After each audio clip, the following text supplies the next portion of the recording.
For more on this, we're joined by Edward P. Joseph from Washington, D.C. Edward is a senior fellow at Johns Hopkins University School of Advanced International Studies and a foreign policy analyst. Thank you so much for joining us on this broadcast this morning.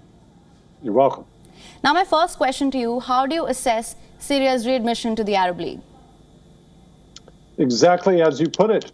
You put it very well. This is legitimacy for Bashar Assad.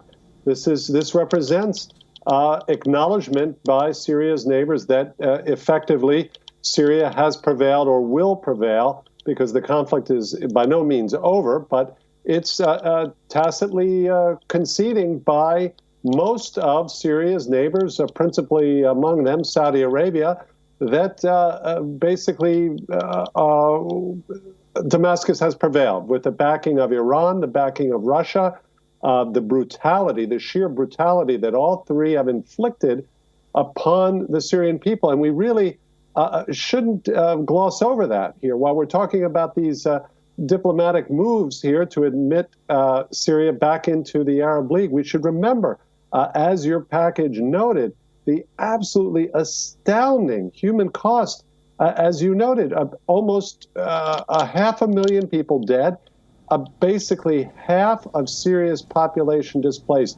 That's about 12 million people displaced. And of course, that's one of the drivers here, because many of those displaced people have crossed the border into neighboring states like Jordan that would like to see these refugees return to their homes. So that's part of this, that there's an understandable interest in some of Syria's neighbors, particularly Jordan, to have these refugees go back to their homes and just basically restore some kind of open relationship and hope that perhaps Assad can be pushed somehow to make some concessions.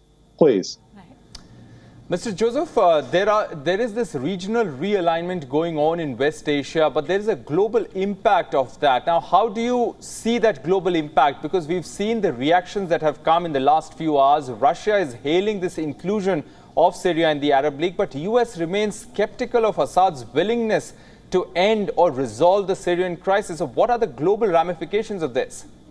It's an interesting question. I wouldn't overstate them. I would not overstate this and read this as some kind of grand geopolitical victory, unless someone watching is a big fan of brutality and using maximum force against civilians. I know these statistics are hard for people to process. When we talk about 500,000 people, it's hard for the human brain to process that. But remember some of the photographs, the images, that unforgettable image of the child shattered there in the hospital with the white dust covering his face, the child on the beach in Turkey trying to get to Greece to escape from Syria, lying dead there on the beach. These are some of the individual human stories. This is how this change was achieved. It was brutality, Russia coming in and bombing, not just helping Syria bomb, not just civilians, but even UN humanitarian convoys.